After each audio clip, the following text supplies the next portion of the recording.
My name is James Newton and I'm co-founder of Your Space, which is a community-led housing project based in York, and we're a group of individuals that have come together to take control of our housing, and we're trying to build low-cost, cooperatively owned homes that are environmentally sustainable and community-focused. So Lowfield Green is a project we're really excited about. It's a project that we're looking to take some council-owned land. We're looking to build 19 low-cost homes that are all going to be cooperatively owned.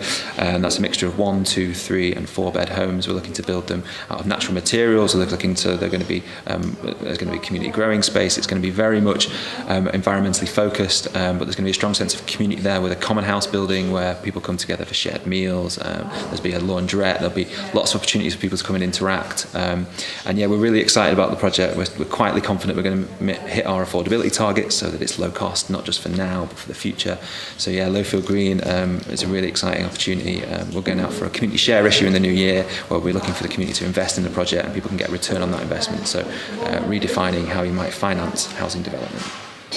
In York, during 1997 and 2013, there was a huge rise in house prices. It went from £80,000 to about £200,000, so £120,000 over the space of 16 years. Salaries pretty much stayed the same at that time. I think 2017, the house prices now, average house price in York is about £246,000, and average salary is £24,000. So we've got houses that are over 10 times the local salaries. So it's put a lot of pressure. People on first-time buyers cannot access housing. It's particularly an issue for people that are key workers, young people that are not paid well, just can't find their way onto the ladder. As someone who rents in the city too, so I fall into that bracket. I'm part of that generation of renters. I pay a lot for my rent a month, and so what that means is that me, along with lots of other people, I think it's about 2/3 of renters aren't saving for a deposit. So it's ever-increasing house prices and the ever-increasing rents mean that you actually can't find enough money at the end of the month to save for a deposit. So in terms of getting actually on the housing ladder, it's quite difficult. So I think a new approach is needed. The current format isn't working, especially for young people. So specifically for me, I don't need to own my own home. I just need to know that I can live there for as long as I want to. So that's a lot of the issue that's associated with renting, is that you're typically on a 6-month contract or a 12-month contract, and then it's rolling, and it's at the behest of the person who owns the home whether or not they can continue that tenure. So the type of housing that I'm looking for as a young person, I don't necessarily have to buy, but I'd like to be able to have a scenario where I could be accruing some equity, or the cost of it is so low that I can actually save up more money and do other things with that. So for me as a young person, I don't necessarily have to own my own home, but I know some people do. I suppose young families, they need a place where they can feel like they're part of a community. You don't get that in the rental sector. There's that churn of people that you get. You do a 6-month contract, 12-month contract.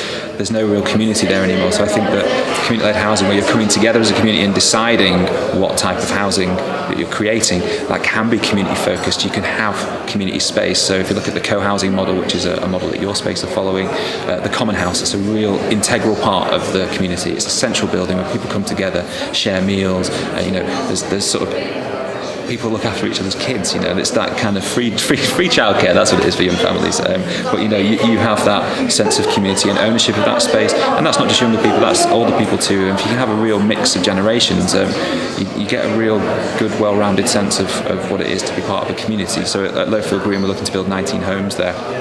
There's been discussions within the group, so within the community, that actually we might want to make one of those homes as like a house share, because our model is that it's a mutual home ownership model where people buy in. You put a deposit down, a 10% deposit, and then you pay monthly repayments, and over that time you accrue equity, you accrue shares in the development. So you don't own your home directly, but you own the company with your neighbours that own your home. So it's a new way of thinking about owning homes.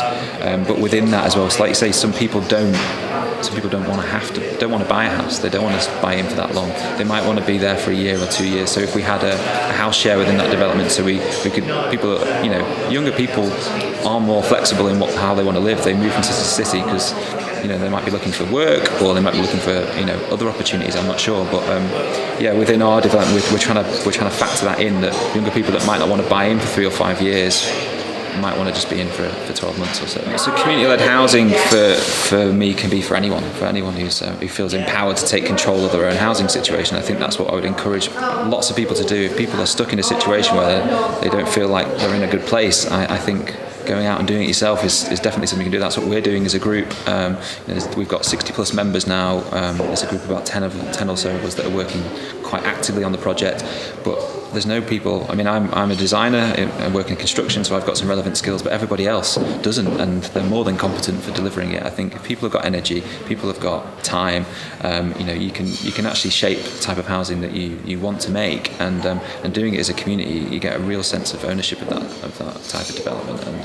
And I think people in the city are best placed to decide what the housing should be like. I don't think developer-led housing delivers the type of housing that people want to live in.